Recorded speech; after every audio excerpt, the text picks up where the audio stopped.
Bonjour chers téléspectateurs et téléspectatrices, ici Philippe Vaillancourt et Valérie Roberge-Dion. Nous sommes très heureux de vous accueillir à cette nouvelle édition de Lumière du Monde. Aujourd'hui, la première partie d'émission, on la consacre à une journée spéciale qui s'est déroulée à Sainte-Anne-de-Beaupré le 13 avril dernier. C'était un dimanche et c'était une journée qui était consacrée à l'adoration eucharistique. Alors, il y avait catéchèse, adoration évidemment, mais c'était vraiment toute une journée qui se clôturait avec une messe. Ce qui avait de spécial avec cette journée-là, c'est qu'elle coïncidait avec la Journée internationale de prière pour les vocations. Oui. Alors, ce qu'on cherche à faire dans le reportage suivant, c'est, avec les intervenants, les participants, voir quel lien on peut faire entre l'adoration eucharistique et les vocations. Et toi, tu étais présent cette journée, ça s'est bien passé? Très bien, oui. Il y avait à peu près, je dirais, 900 personnes. Oui, quand même. Alors, c'était vraiment bien. Les gens semblaient très heureux de l'ensemble de la journée. On va regarder ça, mais juste après, en fait, vous verrez quels sont les liens qu'on peut faire entre l'Eucharistie et la justice sociale.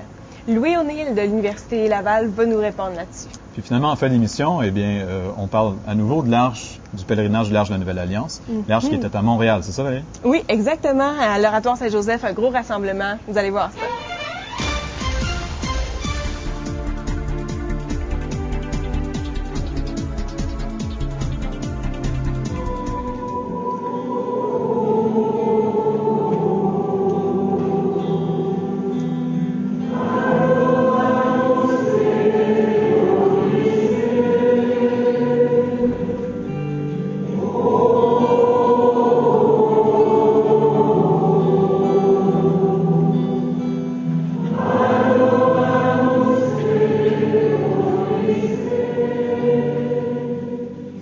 Un jour, Jésus disait, « La moisson est abondante, mais les ouvriers peu nombreux. » Peut-on penser qu'une journée mondiale de la prière pour les vocations, à se tenir ici même à la basilique Sainte-Anne de Beaupré, peut inciter des gens, des personnes, des laïcs et aussi des futurs prêtres à s'engager au nom de leur foi?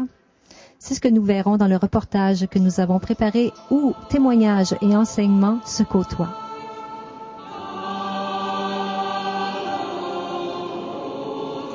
Michel, tu t'apprêtes à vivre quelque chose de très particulier prochainement. Mais avant de parler de ceci, dis-moi, quel a été ton premier appel à connaître véritablement Jésus?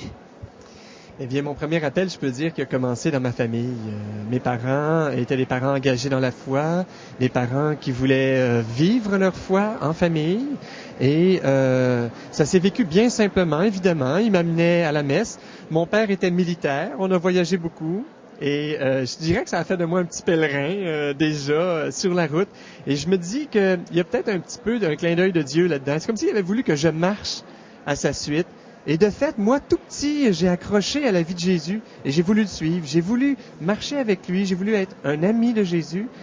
Et je me suis aperçu que ça m'avait fait beaucoup de bien dans ma vie. Ça m'a aidé à traverser toutes sortes de passages. On est présentement aujourd'hui à la basilique Sainte-Anne-de-Beaupré pour la journée mondiale de la prière pour les vocations. Alors, comment la prière, concrètement, peut-elle nous aider? Pour toi, par exemple, tu vas être ordonné prêtre tout prochainement cet été lors du congrès eucharistique. Alors, est-ce que cette prière, cette journée mondiale a sa place d'être et comment? S'il n'y avait pas de prière, Marie-Josée, là, ce serait pas possible d'aller au bout d'une vocation. Je vais te dire pourquoi. Moi, j'ai connu un long cheminement. J'arrive à 47 ans bientôt. Ça veut dire que mon appel de petite enfance, il était là. Jésus voulait que je le suive. Mais pendant tout le trajet, là, pour que je tienne, là, quand je vivais des moments creux, des moments où là, je savais plus pourquoi, je savais plus comment, je continue-tu, j'arrête-tu? Qu'est-ce qui me tient? C'est pas ma prière, parce que moi, ma prière est plus grand-chose quand je vis dans ces moments-là, des moments de ténèbres. Alors, à ce moment-là, qu'est-ce qui me tient? C'est la prière des autres. C'est la prière... Monseigneur Lemay, tout à l'heure, disait, on est un corps. Oui, et c'est pas juste une communauté de gens ensemble, mais un corps, vraiment un corps, là, comme ça. Si bien que quand un dans le corps tient debout, prie, adore, aime, ben c'est l'autre cellule d'à côté, moi, qui est peut-être dans un moment plus creux, qui se retrouve qui est soutenu, qui se retrouve relevé. Si bien que moi, à partir de plusieurs années, chez les pères maristes, après ça, un petit projet de fraternité, puis après ça, tu sais, d'une fois à l'autre, j'ai l'impression que ça coupe, ça finit, c'est pas ça, où je m'en vais. Et puis là, maintenant, je suis à Marie-Jeunesse, maintenant, définitivement, depuis l'été dernier, c'est pour ça que ça a ouvert la porte à l'ordination, là, presbytérale, là, cet été. Alors, c'est magnifique. C'est un beau cheminement. Donc, la prière porte ses fruits. Il y aura encore, parce qu'à un moment donné, Jésus disait, la moisson est abondante, mais les ouvriers peu nombreux. Alors, on a un témoignage, c'est que les ouvriers vont être de plus en plus nombreux. Je le souhaite et je vous souhaite une belle ordination. Merci beaucoup pour cet entretien. Merci, Marie-Josée. Monseigneur Lemay, Jésus disait, la moisson est abondante, mais les ouvriers peu nombreux. Peut-on penser qu'on a de plus en plus d'ouvriers? Et oui, et comment? Oui, d'abord le mot ouvrier, on peut l'entendre dans différents sens. Il y a des ouvriers que le Seigneur a besoin pour travailler de façon permanente à la vigne. Bon, il y a des gens qui sont consacrés. Et puis, il y a des gens qui sont ouvriers tout en ayant, je dirais, leur profession, leur travail professionnel, des parents, des pères, des mères de famille, et puis des jeunes, mais qui sont aussi ouvriers dans l'Église. Ils sont missionnaires parce que, en fait, c'est toute l'Église qui est missionnaire, c'est toute l'Église qui a reçu de Jésus la mission de continuer d'annoncer la bonne nouvelle, de continuer ce qui a commencé sur la terre. Il y a un petit séminaire diocésain qui, je dirais, qui s'ouvre à partir de septembre qui vient. Et on a au moins déjà 20 jeunes d'inscrits, des jeunes du secondaire, pour continuer à recevoir une formation chrétienne.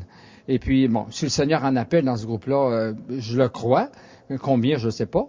Mais, en tout cas, on se donne une ouverture, puis des moyens d'un meilleur accompagnement des familles, des parents de ces jeunes-là, puis des jeunes eux-mêmes. Alors, on a le fruit de la prière, parce qu'ici, on est en train de prier. Aujourd'hui, c'est la journée mondiale de la prière pour les vocations. Donc, les vocations portent fruit, n'est-ce pas? Oui, nos prières, les prières de ceux qui nous ont précédés, portent déjà fruit. Puis celles d'aujourd'hui vont produire encore plus, davantage. Madame Aubé, vous êtes grand-mère de plus de 11 petits-enfants.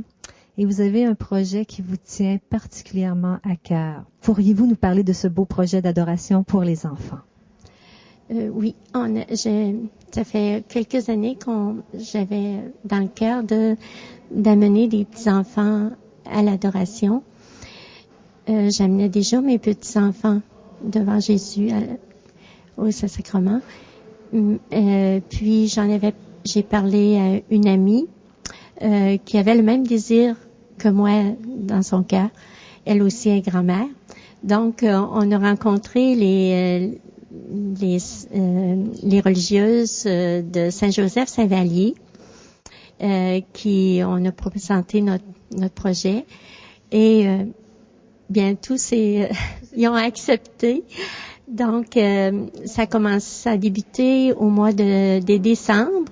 C'est toujours le deuxième dimanche du mois, de 2h à 3h, à la petite chapelle aux côtés de l'oratoire. Et c'est les sœurs, entre autres le Richard, qui anime avec sa sœur. Il prépare un enseignement pour les enfants.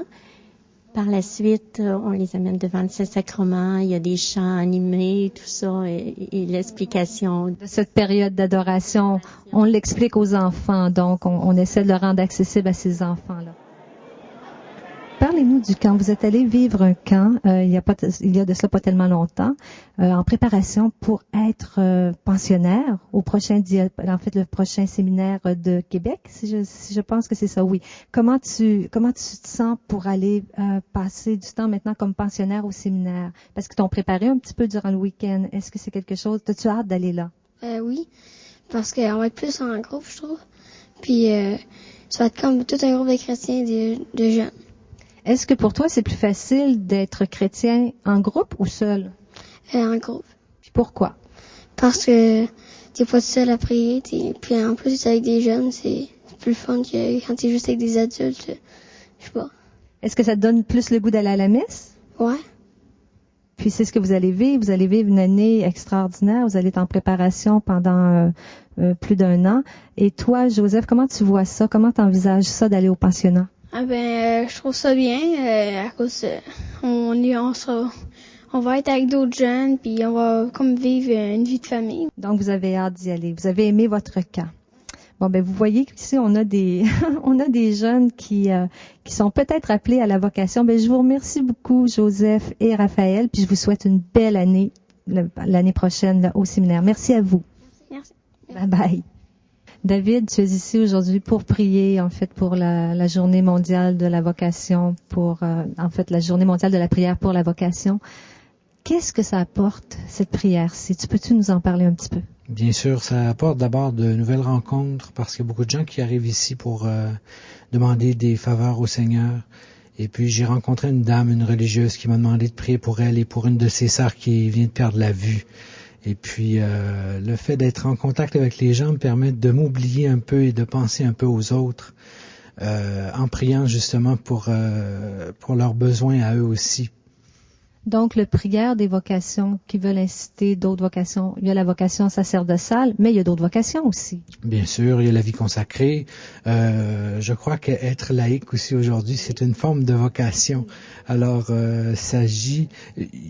j'aimerais vous citer Juliette Huot dans le crime dans les Ploufs, qui se faisait demander, est-ce qu'on prie pour ou contre la conscription? Et puis elle a dit, l'important c'est de prier.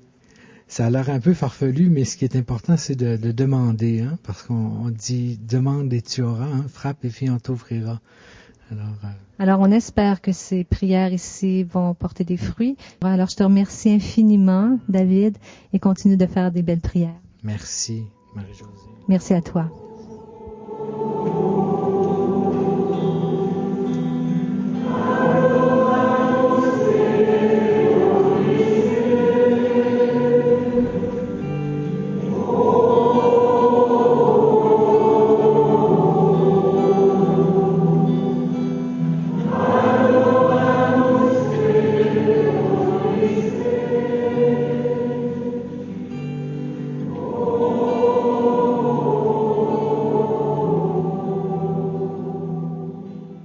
Jésus nous a promis qu'il serait parmi nous et avec nous, et cela jusqu'à la fin des temps. C'est cet amour qui a poussé les premiers apôtres à aller de l'avant et ainsi témoigner de cet homme. Peut-on penser qu'une journée comme celle-ci, une journée mondiale de la prière pour les vocations, pourra susciter d'autres témoins tels que les premiers apôtres, en espérant qu'elle sera susciter d'autres cœurs à la vocation? C'était Marie-Josée Lavoie pour l'Église catholique de Québec. Merci.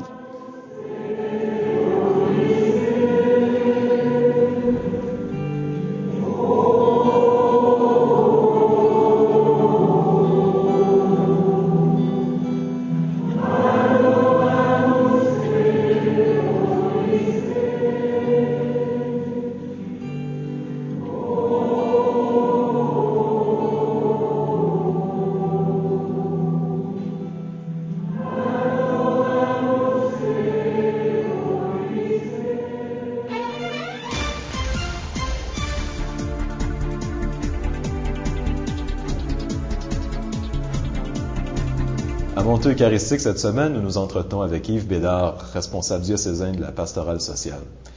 Monsieur Bédard, j'aimerais que vous nous parliez un peu du lien entre l'Eucharistie et la justice sociale. Si, bien sûr, il y a un lien, là. Ah, ben, il y a certainement un lien. Alors, évidemment, la foi en Jésus-Christ a un lien avec l'ensemble de la vie et la dimension sociale de la vie la concerne, évidemment. Quand nous célébrons l'Eucharistie, c'est l'ensemble du projet de Jésus-Christ dont nous faisons mémoire et pour lequel nous nous relançons. Alors, c'est pas pour rien que Jésus-Christ a institué l'Eucharistie avec le partage du pain. Il l'avait lui-même partagé avec les gens. On connaît les épisodes de la multiplication des pains, entre autres. Alors, et tous ces engagements pour la vie aussi. Alors, tout ça, ça fait partie de la justice sociale qui veut la répartition de la richesse, la répartition aussi du pouvoir entre les différentes personnes dans une société. Plusieurs personnes voient le personnage historique de Jésus Christ, qui a vécu, comme un révolutionnaire. Mais la vision de la justice sociale de l'Église n'a pas vraiment cette approche-là. Tout dépendant de la vision dans laquelle on met révolutionnaire. Si c'est révolutionnaire armé, on ne peut pas dire que Jésus-Christ est un bon représentant de la révolution armée. Mais n'empêche que si ces révolutions en termes d'une nouvelle perspective sur le monde, il me semble que là-dessus, il nous a révélé un Dieu qui est proche, puis un Dieu qui est vraiment en faveur de la vie dans toutes ses dimensions, non seulement la vie intérieure, mais la vie interpersonnelle et l'ensemble de nos relations jusqu'à l'ensemble de la vie. Alors là-dessus, Jésus-Christ, en son temps, a interpellé des gens à la solidarité. On connaît des interpellations personnelles, des gens comme le jeune homme riche ou Zachée, avec des réponses différentes, mais on connaît aussi ces interpellations vis-à-vis des scribes et des pharisiens, sur des fois des interprétations de la loi, sur la question dont ils séparaient les gens impurs ou purs, sur aussi l'interprétation qu'on donnait au sabbat aussi. Est-ce que le sabbat est fait pour l'être humain ou l'être humain est fait pour le sabbat? Et il a fait spécialement des guérisons le jour du sabbat. À un moment donné, ses disciples aussi ont pris des grains, ont grappillé le jour du sabbat, et c'était vu comme un travail, c'était pas permis, mais il nous rappelle que le projet de Dieu est centré sur la vie. Ce que vous dites, ça me fait penser aussi à quelque chose qu'on entend de plus en plus au Québec, à savoir, les gens vont dire, moi je crois en Jésus, mais je ne crois pas en l'Église. Je trouve que l'Église n'est pas faite pour moi. Le sens du message de la justice sociale de l'Église, est-ce qu'il est encore porteur d'un message crédible pour la société québécoise? Bien, moi je pense que oui, ça reste toujours un défi de la réaliser concrètement. Mais on sait que du côté de l'Église, il y a ce qu'on appelle l'enseignement social de l'Église, qui est fort peu connu, mais qui donne des balises pour un engagement qui est de l'ordre de la justice sociale, pour le respect de l'environnement, le respect des droits humains, tout ce qui couvre ce champ-là. Alors, comme Église, c'est porté, mais il y a le message et il y a notre pratique. Et ça reste toujours un défi d'être fidèle à l'intuition première, d'être fidèle à Jésus-Christ. Alors, comme institution, il y a des pas de fait, mais il en reste beaucoup à faire. Et la pratique de la justice sociale, c'est une pratique, on peut se dire, qui est exigeante. Mais on a justement, si nos Eucharisties, peut-être en le reflétaient plus, si non seulement notre prière, mais notre réflexion sur la parole de Dieu tenait plus compte aussi de la dimension sociale, ce qu'on célébrerait, le partage du pain et la fraternité, on aurait à cœur aussi de le traduire dans l'ensemble de la société. Il y a quelques années, il y avait un courant qui était assez fort, surtout en Amérique du Sud, qui était la théologie de la libération. Pourquoi l'Église n'a pas voulu retenir ce courant-là comme étant quelque chose de tangible pour son message de justice sociale? Bien, certaines parties du courant, je dirais, ont été retenues, d'autres non. Là-dessus, je dirais, il y a eu différentes interprétations, différentes tendances, d'ailleurs, dans la théologie de la libération. Et il n'y a pas eu un rejet en bloc, quand même, de ce courant théologique-là. Mais il reste que, né dans le contexte latino-américain, c'est pas évident non plus dans d'autres contextes de l'appliquer ou de le transposer directement. Mais la théologie de la libération a développé quand même des intuitions intéressantes qui sont passées quand on pense à l'option préférentielle pour les pauvres. Ben, c'est dans le vocabulaire de notre institution ecclésiale. Alors il y a certaines idées comme ça quand même. Des pauvres, il y en a beaucoup au Québec, comme partout malheureusement. Pensez-vous que l'application de la justice sociale de l'Église va se faire par le haut ou par le bas? C'est-à-dire, ça commence avec les chrétiens dans la vie courante, ou si vraiment on attend qu'il y ait plus des actions qui soient prises par nos cardinaux, nos évêques? Je dirais, ça va venir autant par le haut que par le bas. Concrètement, c'est sûr que d'avoir, je dirais, des appuis officiels de la part de porte-parole que sont nos cardinaux, évêques ou les prêtres au niveau des communautés chrétiennes ou des agents pastoraux, bien, c'est sûr que qu'il y ait une formation, une parole précise et qui motive, ça aide beaucoup à motiver la base. Mais en même temps, c'est les chrétiens et chrétiennes de la base aussi qui font la pratique. Mais puis quand on parle de justice sociale, évidemment, on ne se confine pas non plus à l'Église. On est vraiment dans un chantier d'évangélisation, dans ce sens qu'il y a plusieurs personnes qui ont faim et soif de justice aussi, et qui ne se situent pas d'emblée comme chrétiens, chrétiennes, ou un peu, ou sur certains points, mais tout le monde peut s'engager pour la vie. C'est là-dessus la base de notre témoignage de l'évangélisation, de montrer que notre solidarité ne se limite pas à la solidarité à l'intérieur de notre groupe, mais ce qu'on veut, c'est, à la manière de Jésus-Christ, la vie en abondance pour tout le monde, et entre autres dans cette dimension sociale. Alors, c'est à ça qu'on est appelé. Nécessairement, on fait des alliances avec des personnes à l'extérieur de l'Église, puis, évidemment, entre chrétiens et chrétiennes aussi, on a à élaborer une pensée et une pratique.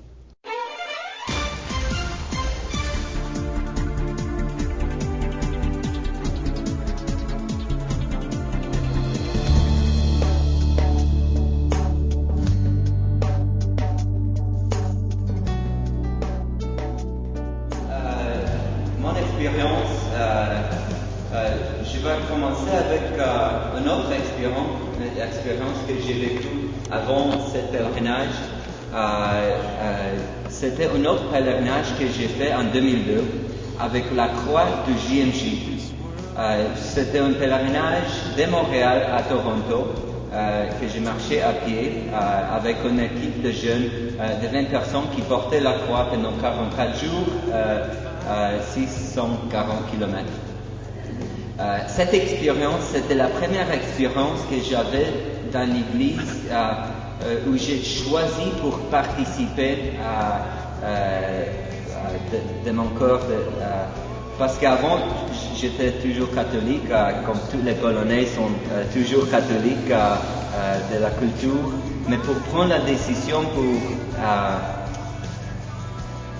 pour travailler avec l'Église, pour être proche à l'Église. Et c'était ça que j'ai appris pendant la JMJ à Toronto. C'était ma première expérience de voir une Église internationale avec toutes les langues, tout le monde qui était là.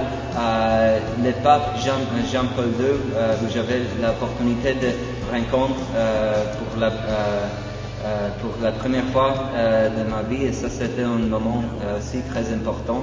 Je pense que pour chaque jeune garçon polonais, pour connaître le pape qui était un Polonais aussi, c'était un rêve.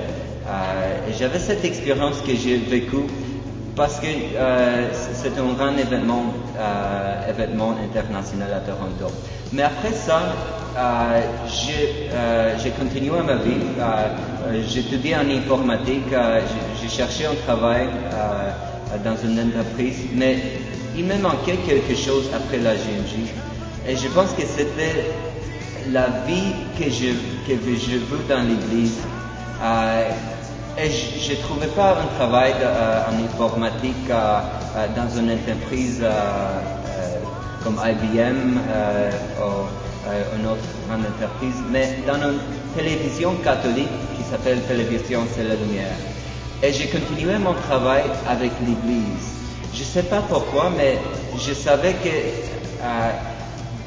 tout l'argent que je pouvais gagner dans un autre travail, c'est jamais, on ne peut jamais acheter les choses qu'on vit spirituellement. Et pour ça que je poursuis des autres choses, des autres grands événements internationaux, parce que avec les langues, j'ai un don de Dieu que je peux partager avec le monde. Et c'était pour ça que j'ai déménagé au Québec en septembre et j'ai commencé mon travail avec le Congrès eucharistique international pour organiser ce pèlerinage. Un ami qui travaillait là m'a dit que tu es la parfaite personne pour organiser ce pèlerinage parce que tu déjà marché de Montréal à Toronto. Mais j'avais aucune expérience d'organisation pastorale. J'avais une formation en informatique, comme j'ai dit. Mais avec la grâce de Dieu, avec toutes les personnes que j'ai rencontrées, avec l'équipe qui marche avec nous, on s'aide ensemble. Dieu nous donne tout ce qu'on a besoin pour faire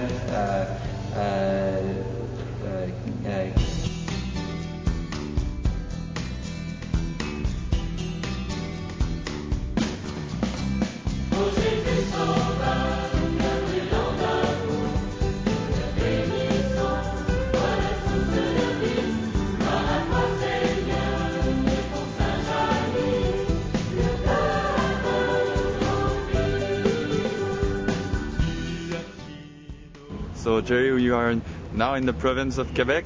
Do you have a little word for the people of Quebec? Well, because, yes, 2 days ago we crossed the border, we entered into the province of Quebec.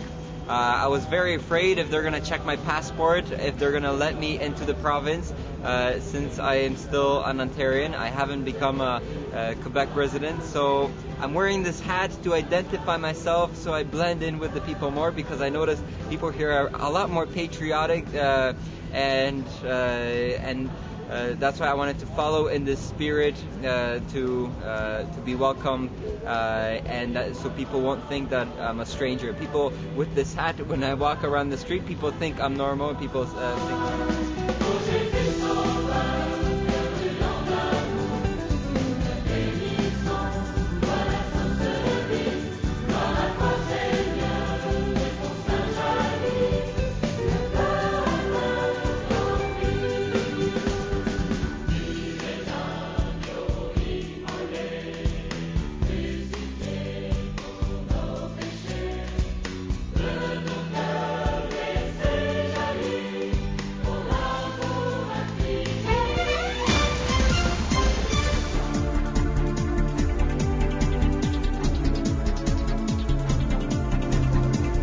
Voilà qui conclut notre émission pour cette semaine. N'oubliez pas, si vous avez le goût de donner signe de vie pour accueillir des pèlerins durant le congrès eucharistique, contactez les organisateurs à l'adresse au bas de l'écran. On vous donne rendez-vous également la semaine prochaine. Lumière du monde, vous savez, je trouve que c'est une occasion unique si vous voulez avoir quelque chose de différent dans votre poste de télévision, des sujets nourrissants vraiment pour nos vies. On leur donne un aperçu pour la semaine prochaine? Oui, on va notamment parler d'adultes qui se préparent à faire leur baptême. Ça existe encore, ça, mon cher Philippe? Oui, il y en a. On va voir ça et on verra aussi comment les femmes et l'Eucharistie font peut-être bon ménage. Bonne semaine. Au revoir.